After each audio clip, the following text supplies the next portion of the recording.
So here are the things that I'm going to talk about today. Oh, I missed my introduction slide. Let's start with that.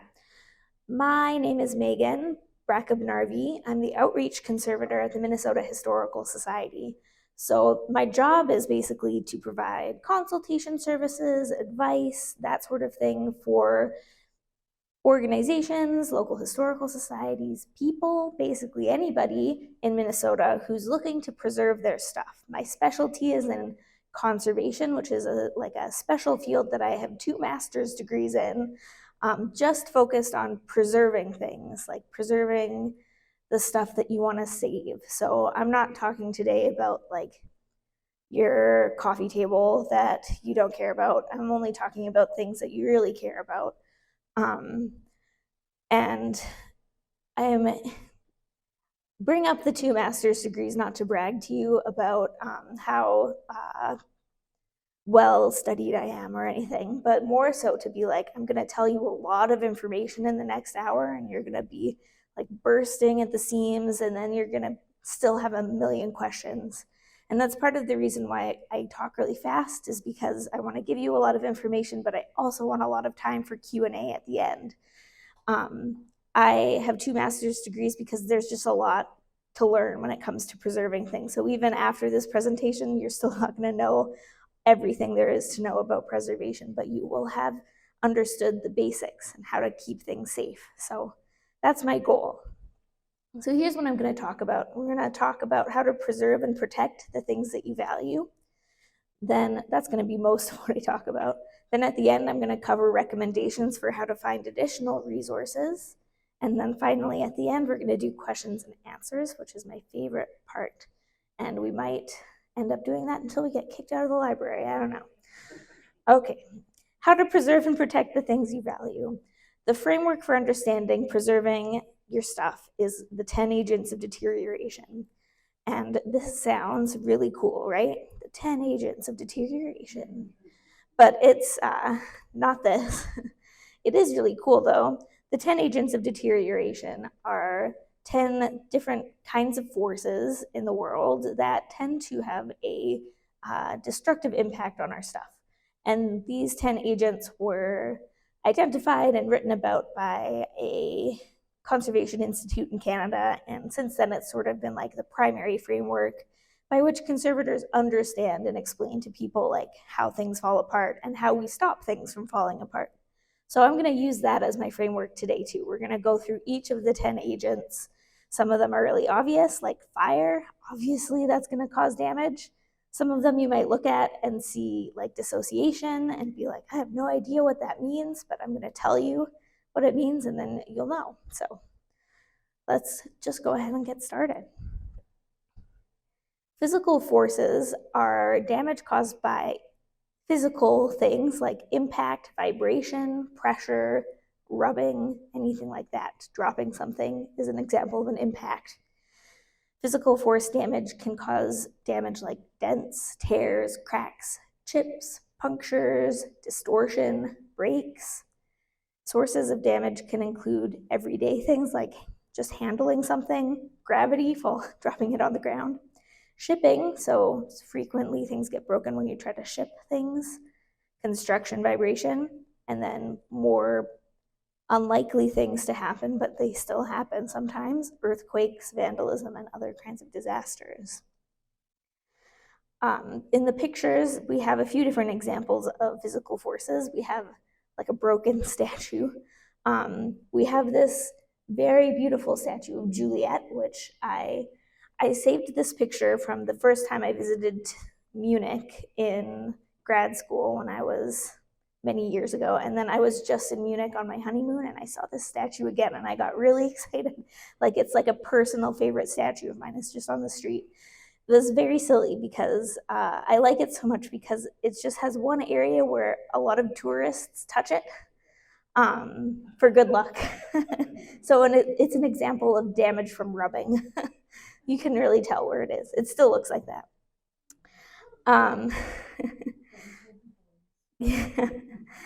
There's an example of torn and ripped paper.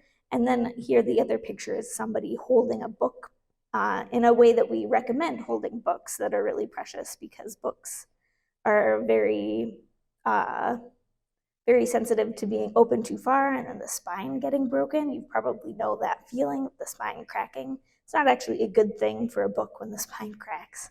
And so this is a way to handle a book, an old book, so that you know that you're not going to damage it. And that's just an example of why it's so important to be careful when you're handling things. So here's how you can prevent physical force damage. It's really important to provide protection and support for fragile items when they're stored, handled, moved, and displayed. What does that mean? It means using cushioning and stable mounts in furniture. So think about if you're handling like some old china or glass that you're really trying to preserve and protect, don't handle it over like, yeah, the sink is a good example. Like if you put a layer of cushioning over the table where you're handling it, if you accidentally drop it, then you're less likely for it to smash. Another example is if you're putting something on display in your house, make sure that it's really a stable shelf or a really stable table, because I know lots of people have examples where it just sort of is a little, yeah, it tips over, or like an unruly kid runs into it and things fall off. Just happened to my parents in Florida with something at an Airbnb that they were at, their grandchild. So yeah, it seems like very simple things, but they make a really big impact on not breaking things. Another really big way to think about this is to plan ahead before you touch and move things. So in a museum, we really try to think ahead, like before I pick something up, I want to know exactly where I'm going to be putting it down later. I don't want to be in a situation where I'm holding something and then I realize I don't have a place to put it down, so then I'm holding it in one hand and then like awkwardly using the other hand to like clear off a spot. And that goes for like opening doors and stuff. If you're carrying it through several different rooms, make sure all the doors are open and stuff. Just planning your route and everything ahead of time so you know all of the steps and you're prepared, and that just reduces your risk of physical damage a lot. Just being careful and attentive to all of these things will really protect you from damage from physical forces. The next one that we're going to talk about is fire. Fire damage can be damage caused by smoke, soot, heat. It can also be damage from extinguishing methods. For example, water damage is very common when we have fires. And unfortunately, fire damage is often complete destruction, which is obviously not good. The kind of fire damage that we're talking about are charring, staining, melting, cracking, shattering, and again, water damage. The most common causes of house fires, according to FEMA, are cooking and faulty heating equipment. This is for homes, in a home setting. So these are just two places to be cautious and to make sure you have fire extinguishers and stuff ready. So what can you do about fire damage? It's really important to prevent fire damage from happening, because there's not much that you can do to improve the condition of something once it's been damaged by fire. Some things you can definitely improve, but if something's been completely destroyed, I'm sorry, there's nothing that it can't be resurrected. The pictures show like really, really charred and sooty books from a historic house fire at a museum in Minnesota, and the picture below it is some moldy books from water damage. Mold happens really fast after something's been exposed to water. It only takes a couple of days of being wet for things to start getting moldy, and I'll talk more about mold. Mold is one of my absolutely favorite topics, so you'll hear all about it. One thing that I really want to talk to you about is human life is always, always more important than your valuables. It doesn't matter how valuable your valuables are, human life is more important. That's an official message from me, a person who works at the Minnesota Historical Society. So if you are having a fire in your house, it is more important to save yourself than anything else in your house. There's a really cool group called the National Heritage Responders, who are a national group of trained museum workers, librarians, archivists, conservators, who are basically on call 24/7 to answer requests for help and guidance if you are in need, if you have had an emergency. So if you had a fire in your house and you need some help figuring out what to do next to protect your belongings, obviously call 911 first. After your house is no longer on fire and you're trying to figure out what to do with your burnt books, you can then email this NHR public helpline email address, and they will have somebody available to respond to you and give you some advice. So that's a really great resource. Other than that, I just recommend doing your best to avoid fire because it's bad. Next, we're going to talk about water, which is very, very much just as damaging as fire, I would argue, but much more common. Damage caused by liquid water is what I'm talking about right now, because I'm going to talk about something similar in a little bit. So this is leaks, floods, and condensation, like from windows, like when they get condensation on them. Water damage can cause mold growth, physical damage and distortion, staining, running of inks and dyes, tide lines, hardening and shrinking of surfaces like leather, corrosion, so rust, and blanching of varnishes, which is like if you leave a wet cup on a wood surface and it gets that white ring, that's an example of blanching. So here I have some pictures. Photos are really sensitive to water because the top layer of a photograph is gelatin, actually. So if photos are wet, the gelatin layer can actually just start to disintegrate. So that's a picture there of some disintegrating photographs who've been wet for too long. Here I have another picture of a stack of moldy books affected by water, and then I'll talk more about the archive box in a second. What you can do to protect things from water. So this is the first time you're going to hear about this, and it's not going to be the last time. I'm going to tell you this 100 times today, and you're not going to like it, but we're going to talk about it anyway. It's really important to avoid storing your stuff in attics and basements, unless you have a finished attic or basement that you go to a lot. But if you are storing your things in unfinished attics or basements that you're not visiting very often, that makes it much more likely that they will be damaged by water. Because guess what? That's where water comes in first. Comes in first in a flood, comes in first in a leak. And if you don't go into that space very often, then you're not going to know what's happening until it's too late and damage has already occurred. Even mold has already started occurring if it's been a couple of days since the water damage happened. It's really important to perform regular building maintenance on our homes. So that involves, cleaning out our gutters to prevent water from coming in through the roof, making sure that the landscaping is keeping water away from the foundation of our homes. That will make a big difference. And then here's a little tip and a trick that I'm going to share with you. It's really helpful to store and display your items in boxes, frames, and display cases to add a layer of protection. There's a lot of good reasons to do this, but in terms of water damage, look at the archives box here. It's really wet, right? It got wet in some sort of flood. What's nice about this is that the box might be wet, but the stuff inside has had extra time before it got wet. If the stuff inside the box were just out on a shelf, the stuff would be wet, but instead of that, the box is just wet. So there have been cases that I know of where a box has gotten wet, especially a box with a lid has gotten wet. People have been able to take the stuff out of the box. The stuff in the box was completely dry. The box was ruined, but you can just replace a box. It's very easy. In other cases, I know of people who are keeping things not in a box or a frame or a display case. They got wet, immediate damage that they had to deal with, and that's a much worse problem.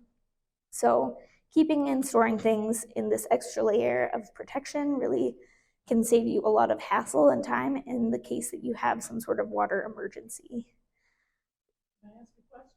I'd prefer you keep it to the end so that I can really zoom through all of these. Thank you, though.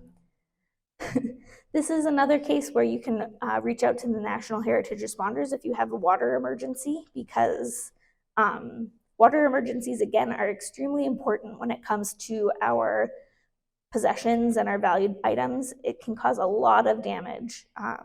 This is just a little fragment of the kinds of damage that we can get from water, and water happens all the time. So please, if you have a water emergency, take it seriously. All right, so we're moving on to pests. This is a really fun one, of course. Pest damage is damage caused by insects, rodents, birds, bats, and microorganisms like mold. So this kind of damage, it can look like physical damage, like a mouse or a bug chewing through something and leaving holes. It can be staining. It can be health and safety concerns, because a lot of pests can give us various health and safety issues. For example, mice have risk of hantavirus. If you come across mouse poop, you should take it very seriously for your health. Mold is a huge health concern for your lungs. You should take it very seriously if you find it. Sources of damage include nesting, using something as a food source, laying eggs, gnawing, and politely written excretions. But the term for bug poop is frass, if you didn't know that, bug frass. So the pictures here, I have pictures of different stages of life for a webbing clothes moth and different stages of life of a carpet beetle. These are both very common museum pests that like to eat wool and other kinds of like proteinaceous materials. But there's other kinds of pests that like to eat books and paper and that sort of thing, and then other kinds of pests that like to eat wood, and then you've got like mice who will really just gnaw on absolutely anything that they can get their hands on. So there's like a pest for every situation. It's real great. What's the best thing to do about it? There's a few things you can do. The thing that I recommend first, that again, you probably aren't gonna love to hear, is regular housekeeping. And I don't mean to imply here that anybody who's had a pest infestation that they've dealt with is like a slob and their house is really messy or anything like that. But regular housekeeping and keeping spaces clean and tidy will really help for a number of reasons, because first off, pests are more drawn to areas that are cluttered and dirty. They're more safe there. And secondly, it allows you to see when there's changes. It's much easier to see if there's new mouse droppings or something like that if you have all of your baseboards completely clear and you can watch along there. So it's very important to keep your spaces clean and tidy, to keep an eye on things. Another thing that you should be doing is keeping an eye on your stuff. Monitor for pest activity regularly. And here we have, once again, my favorite line: don't store items in attics and basements. This is because you don't tend to go into your attics or your basements very often. Pest damage can happen really fast sometimes, especially with mice, but also with these other bugs. I was once at a museum where like a precious fur item was completely decimated by a moth in a matter of months, like a moth infestation. It went from like this beautiful furry hat to like just skin, like no fur left on it at all. And so it's something to take seriously for sure. I keep saying take this seriously, but when I say that, I just mean like follow these guidelines as a recommendation, and you should be more protected. So don't store things in attics and basements. You might be wondering at this point, where am I supposed to store things if I'm not storing things in attics and basements? This is a popular question that I get. Don't worry, I have some responses for you. One time I said this and somebody said, what about garages? And I was like, no, that falls into the same category actually as attics and basements. I don't recommend it. I'll talk a little bit more about this in a second, but the best place to store things is in the same place that you live in your home. And I'm sure that's really full of stuff, but there are always places where we can put things away, like underneath our beds or inside of our internal closets. You might want to displace some things that are in your current closet that aren't as precious to you So you can store your precious things upstairs and your less precious things in places where, like, if a mouse got it, you wouldn't be devastated. So it's just something to think about, but I'll talk about it a little bit more later. Um, Bugs do like lower humidity and lower temperature, or no, the opposite. They like high humidity and high temperature. So lower humidity and low temperature spaces are going to be better to prevent bugs from coming in. But I'm going to give you right now like the expert tips on how to remove bugs from your stuff if you find them. So it's not uncommon at all for us to find clothes moths or carpet beetles or other kinds of bugs and insects in our stuff, whether it's just like a collection of wool sweaters that we really love or books or whatever. This happens a lot. And I'm going to tell you now how to kill those bugs without damaging your stuff. It is to bag and freeze them. So here's like more detail about that. I recommend using some clear garbage bags, large enough to fully enclose the thing that you have that you want to freeze. You might want to double bag it. That's probably better. We put the things in the garbage bags for two reasons. Not because they're garbage, but because we're going to put the things in our freezer to kill the bugs, and we don't want the other stuff that are in our freezers to like get on our stuff that we're putting in them. So that's one good reason to use the garbage bag for protection. And the other reason is that when we take the stuff out of the freezer and it comes back up to room temperature, water is going to condense on the outside of the bag. If we didn't have it in a bag, it might condense directly on the object, and then we would have water damage to deal with. But since it's in a bag, the water will condense on the bag, and then we can just get rid of the wet bag. So here's my top tip here. You can freeze things. I recommend freezing them at a low temperature for about 2 weeks. This is what most people recommend to kill these kinds of museum pests. Here in Minnesota, we need to do an extra step to really kill the bugs because bugs here are tough and they know how to survive freezing temperatures. So what I recommend is to bag your things, put them in a freezer, leave them there for 2 weeks, take them out of the freezer, let it come back up to room temperature for 24 hours, and then stick it back in the freezer really fast. So all of those bugs that were like in hibernation mode, they come out of hibernation, they think they're safe, and then you quickly freeze them again. And that's a good way to kill all of your bugs. If you have like pest debris on your stuff afterwards, like a bunch of dead moths, like in these pictures, you can clean those off by like a gentle vacuum or something like that, or like brushing them off. It depends on what your object is, but I wouldn't typically recommend washing or anything like that. So that's the kill insects method that I recommend, freezing.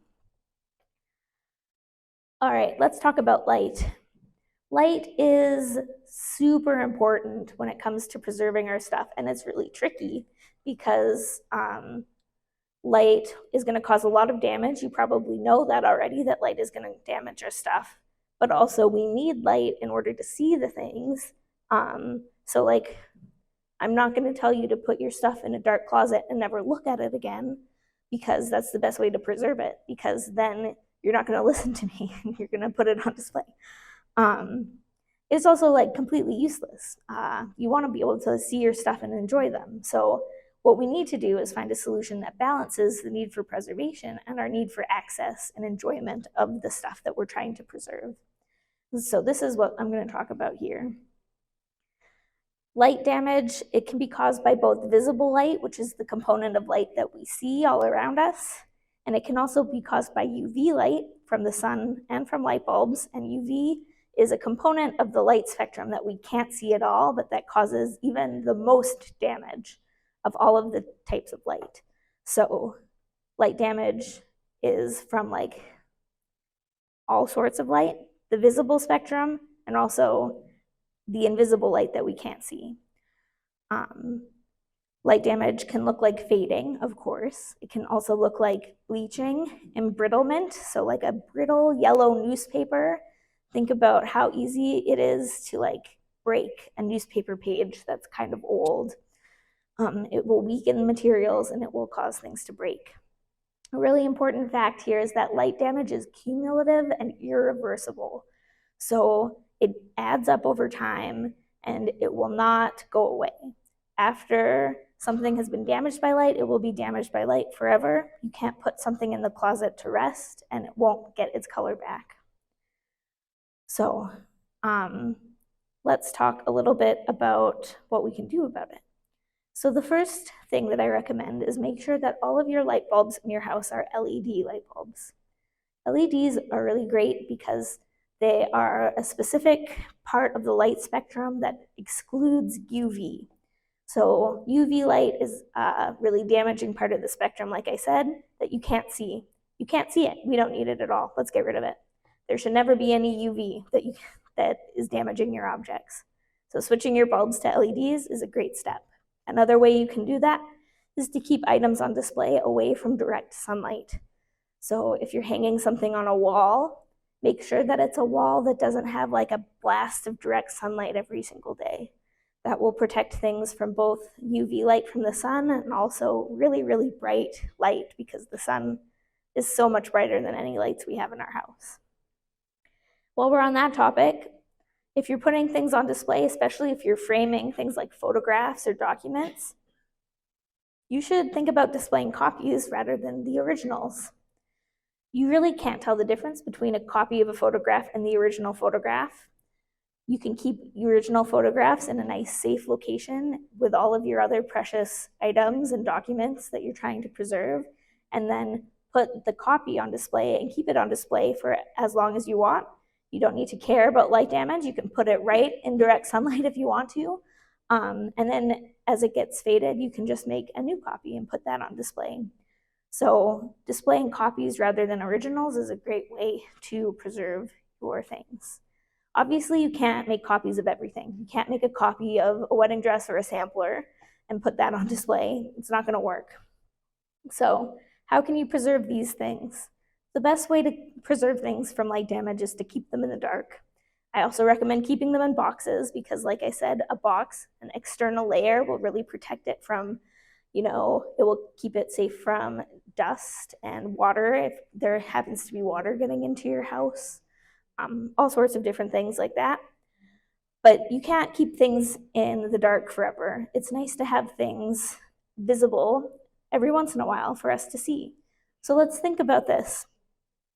Light damage is cumulative and irreversible. We can use this actually to our advantage. We can do a little bit of math. I know that math is the worst, but we're gonna do very simple cumulative math.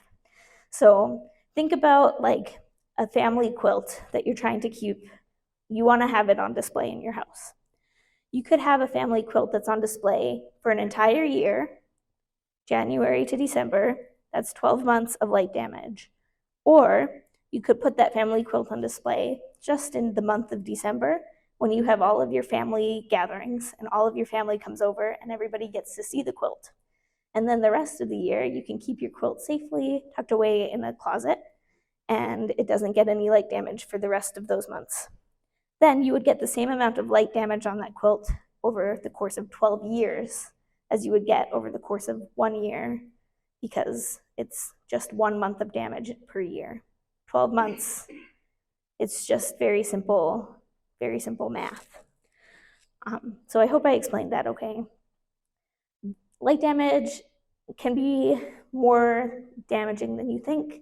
These pictures that I have here, like we have like a very standard faded textile outfits, clothing, soft things like this are very sensitive to light.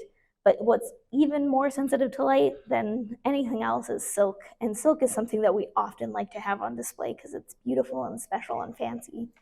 This is a close-up of a silk crazy quilt that was on display in a historical society that I visited, and it had been on display for probably 40 years. And this is what happened to the silk because silk has this quality that we call in conservation inherent vice, which is a very fun term, inherent vice.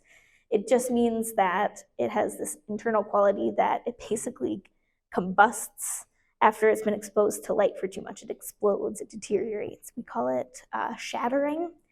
the silk here has shattered. There's no more silk. It's just a stringy mess. There's nothing you can do to bring that silk back. So it hasn't just faded, it's completely destroyed. So yeah, light damage is very serious and sad. And there's lots that we can do to protect our things from light damage so that we can still enjoy them. Let's talk about incorrect relative humidity. Incorrect relative humidity means damage that can be caused by high, low, or fluctuating, changing humidity. It can look like mold growth, splitting, cracking, corrosion, so rust, warping. Sources can be from the climate in Minnesota. Sometimes we have a day that's 76, and then the next day we have a day that's 35, and the humidity is all over the place in that time. Heating and cooling a building can change the humidity. Water intrusion from, a leak or a flood, and then condensation on a window can change the humidity just in the space around the window. Or condensation on a wall can make a closet really, really damp inside in just like a small space, Here are some pictures. The pictures are, rust, some mold and mildew on a wool jacket. I really like this picture of curling photographs. Who has seen curling photographs like that? Yeah, that is very common with photographs that are not kept in like frames or boxes or other types of like protective enclosures. They're really experiencing a lot of shifts in humidity, and it's just in the nature of photographs to curl up like that when the humidity changes. You can flatten them again, but they like to stay curled once they've curled, so it's kind of a constant battle. And wood likes to crack too when the temperature or when the humidity changes. So that's when you see cracks in wood, that's because of changing humidity. So what can you do to avoid the incorrect relative humidity issues? You can avoid storing things in attics and basements because those are the places where you're more likely to have most likely quite damp environments, but really it's just environments that you're not keeping track of very well. So the humidity can be changing a lot. You wouldn't know. You should think about using display cases, frames, and storage boxes to buffer out shifts in the humidity. So there are tests done that you can, like if you have something stored inside a box inside of a room, if the humidity changes inside of a room, the humidity inside of the box is changing more slowly. So once things are stored inside of the box, it means they're more protected from changes in the humidity. And the recommended conditions for humidity are 40 to 60% with a maximum daily fluctuation of 5%. Now, I am sharing this with you not so that you can go and check your thermostat every single day and write down what the humidity is. These are like the ideal relative humidity conditions in a museum. You're not going to necessarily reach these in your house. I certainly don't. And many museums don't either. It's like a goal, not like a rule. But the reason why I'm sharing them with you is because I want to make it sort of clear that the conditions that our objects like, that they will thrive and live for a long time in, it's the same conditions that we like to live in. So we kind of prefer it when it's 40 to 60% humidity. We don't like it when it's really dry in our houses and our skin gets all dry and cracked. And we don't like it when it's really humid and we get all hot all the time. We like a nice mid-range humidity. And that's why it's so good to store your stuff in the living space of your house, because then you're automatically keeping things at the right preservation conditions just by keeping things at the right humid conditions. All right, now we're going to talk about incorrect temperature. High temperature is really like the most thing to worry about here. High temperature can cause things to melt, warp, yellow, become sticky. Plastics and paper will deteriorate more rapidly. So they'll start getting destroyed more quickly. They'll get yellow. Paper will get yellow more quickly. Plastics will start, getting sticky and breaking more quickly. Don't know if anybody's experienced that like sticky plastic feeling when it's kind of old. That's the plasticizer leaching out of the plastic. It's really gross. Low temperatures are not great either. They can make things more brittle and prone to break, but they can also help preserve things sometimes. So it's not super bad for things to be cold, but it's better not to handle things when they're cold because you're more likely to damage them by breaking them. Fluctuating temperatures will actually cause the same kinds of problems as fluctuating relative humidity. So some pictures here. We have like the yellow newspaper. We have rubber. Rubber gets really stiff over time and it will just break. This is some nice yellow nitrate film. So if you have any film in your house, we can talk more about it too. But film is very sensitive and it will deteriorate more quickly if it's warm. And the last picture I want to share is a very sad looking parchment document that somebody tried to laminate. And the lamination process, you might know, is very hot. And so when the leather got really hot, it shrunk, it shriveled up and shrunk. And so that's what their parchment document turned into after it was laminated. And so this is a PSA. Don't try to laminate anything that you're trying to preserve. It's not actually good for your stuff. I can tell you more about like the right way to preserve your things, or the right kinds of archival supplies to preserve your things that will do a similar job without causing things to shrivel up like that. Incorrect temperature, avoiding storage in attics and basements. Attics can get really hot. Basements can get really cold and damp. Avoiding storage or display in direct sunlight or above radiators. This is important to keep an eye on. I've even seen in some pictures people having things like right above their stove, which is a weird place to hang something, but like just being mindful of where you're putting stuff. When it comes to sensitive film formats like nitrate, acetate, cassettes, and VHS, I recommend digitizing those right away. There's not much that we can do to preserve them. The best thing that we can do is to get them onto other media formats and preserve those instead. The recommended conditions for temperature in a museum are 59 degrees to 77 degrees, which is a pretty wide range. As stable as possible, of course. And again, I'm sharing this with you so that you understand that it's the same temperatures that we like. So it's the same temperatures that you're likely to maintain in your home to keep on your thermostat, or to like, if it got below or above either of these temperatures, you would likely turn your central air on or something if you had that. So you're more likely to just generally keep things in the right zone if you keep things in the living space of your home. All right, now to things that are less likely to happen to you, hopefully, and more fun to talk about. Thieves and vandals. This can be loss or damage, either physical damage or graffiti or other. It can be premeditated or a crime of opportunity. It really looks different depending on what you have and what your risks are based on like your setting and stuff. So think about if what you have is a really valuable outdoor sculpture and you live in like an area where there's a lot of people walking around, the risk is different than if what you have is like a really valuable collection of baseball cards that you keep in your house and the risk is flooding because you keep them in your basement. So we have different risks to assess, and so then we have different goals to protect them. So the best thing that you can do is to undertake an inventory. This is great for a lot of different reasons. Having an idea of actually what you have that you're trying to preserve is great for insurance purposes. It's great for passing things down. If you're thinking about heirlooms and stuff that you want to pass off to museums or children or grandchildren or nieces or nephews, having an idea of what you have is really important. So inventories are great. Think about possible risks and how they could be mitigated. So when it comes to the valuable sculpture that's outside, there's different ways you could mitigate the risk there. You could get a security light that turns on when somebody walks past. You could get a fence around your property. You could get security cameras. There are steps that increase in cost the more intense you look at it, and you might decide that I actually don't need a security camera. All I need is the light because I live in the country. It's not actually that much of a risk. Or you might decide that you need an armed security guard there at all times. I don't know. But it's just thinking about your particular situation.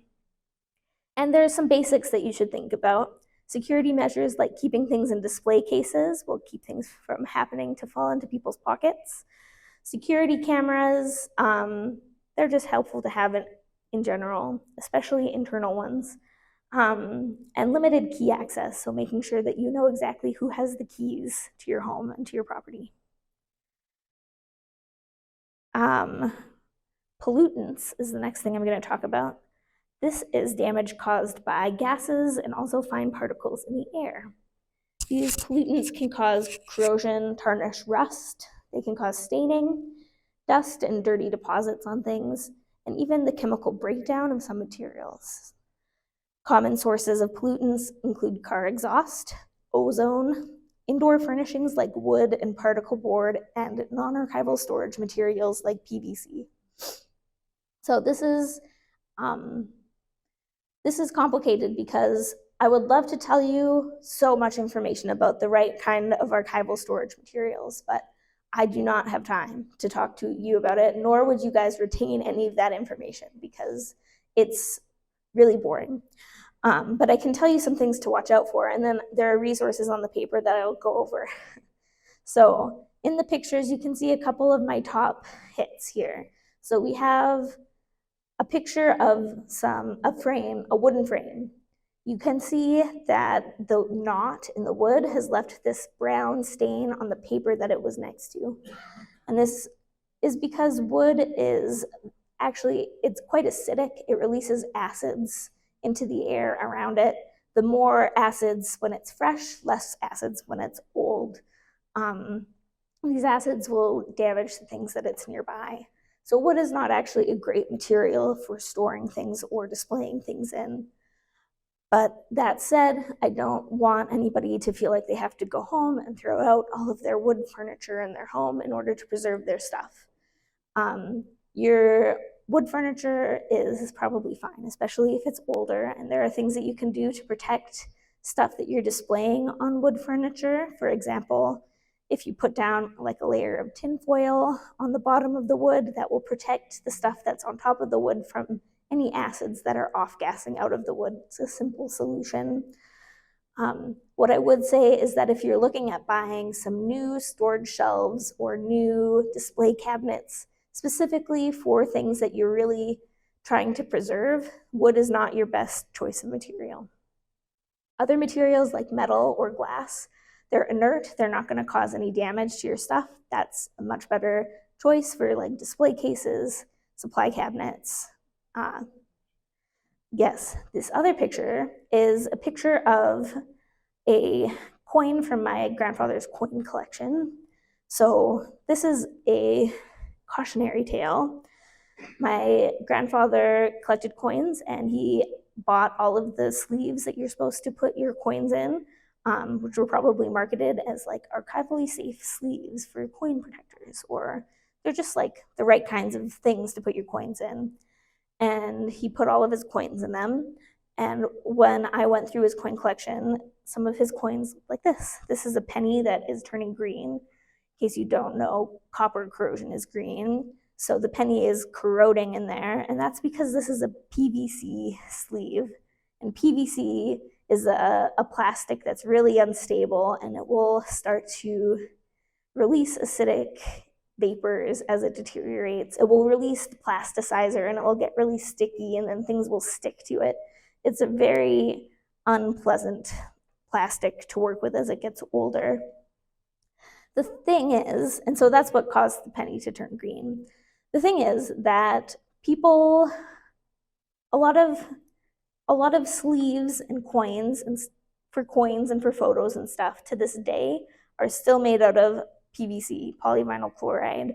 And I've even seen on some websites places calling those sleeves archival, describing them as archival poly sleeves. And then if you look very carefully in the description, it will say made out of polyvinyl chloride.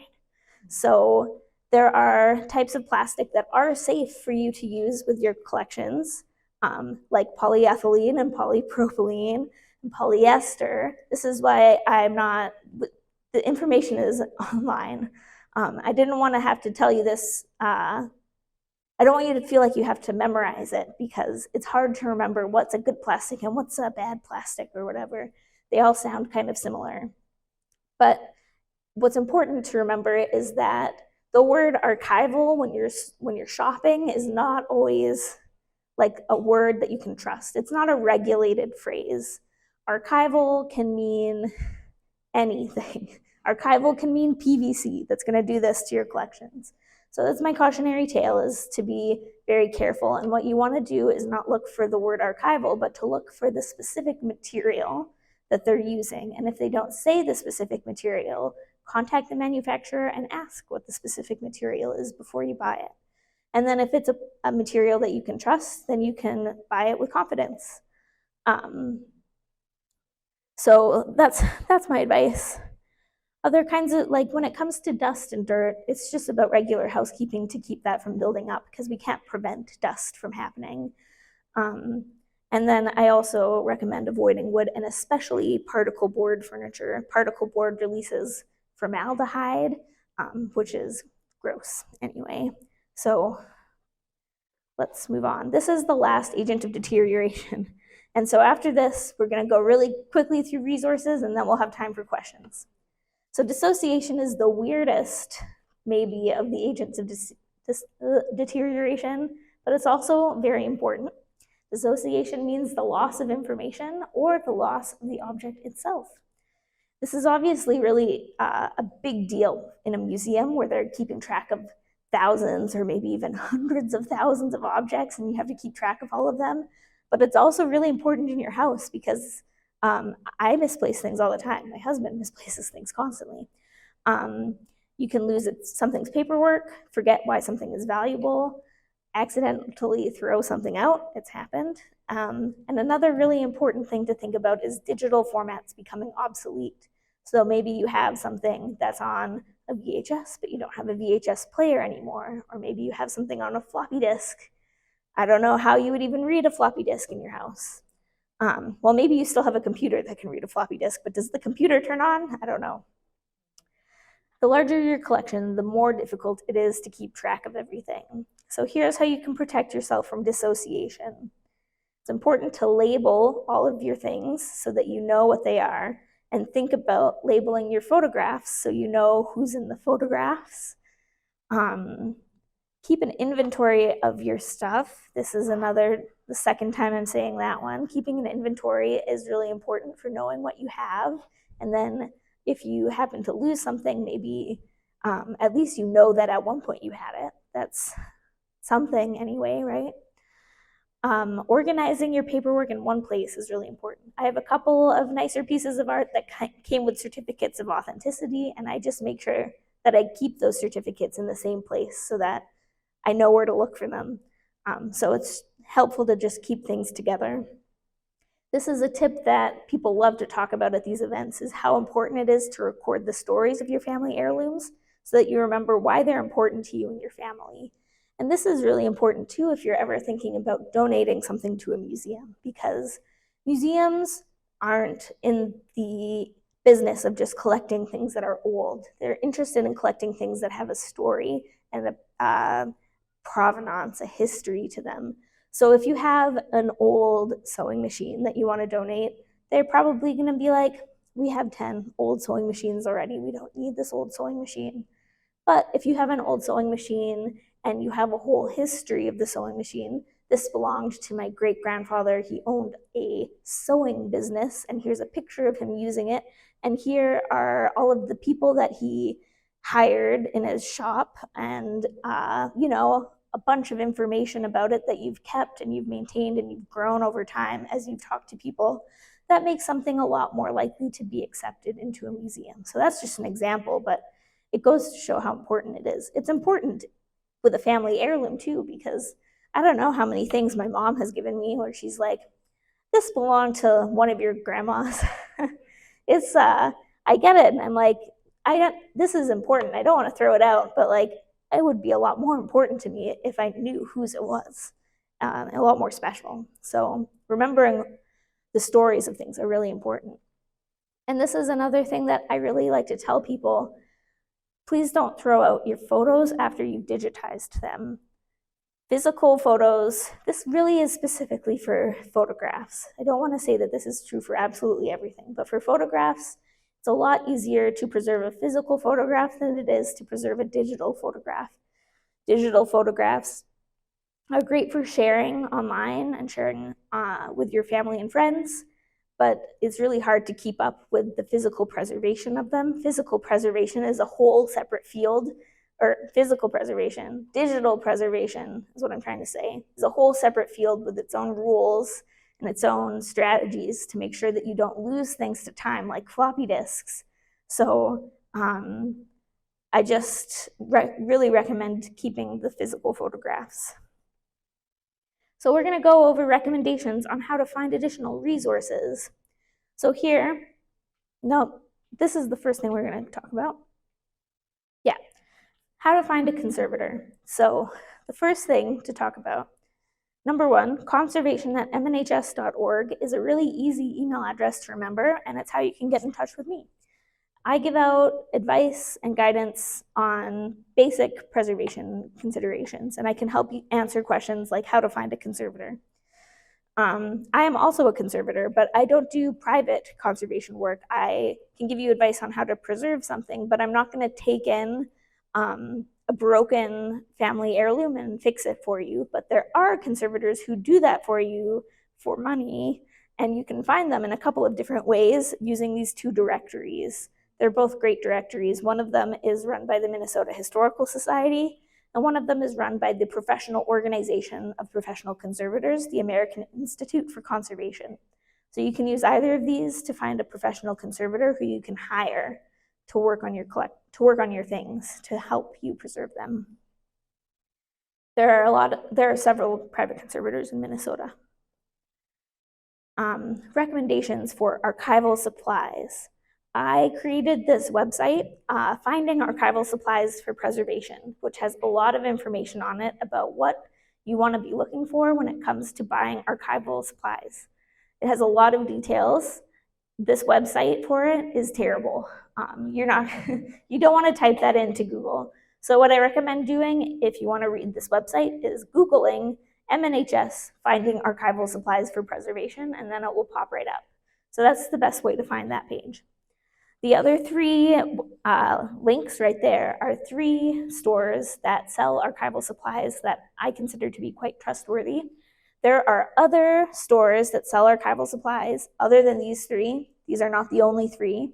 There are lots of places where you can find archival supplies outside of an archival supplier, like an art store, for example. But art stores are also going to sell things that aren't archival, so you have to be careful. And even with these, you should be careful about what you're buying. Recommendations for emergencies. I've already talked to you about the National Heritage Responders. They're a great resource if you're dealing with an emergency and you need some advice. Other emergency resources, there's the Minnesota Alliance for Heritage Response, which is a group of individuals and organizations that are interested in protecting Minnesota's cultural heritage in times of emergency. They do all sorts of cool things, trainings, and all of that. And if you want to learn more about them, they have a link there. And the MNHS website also has a page with more disaster response and recovery resources.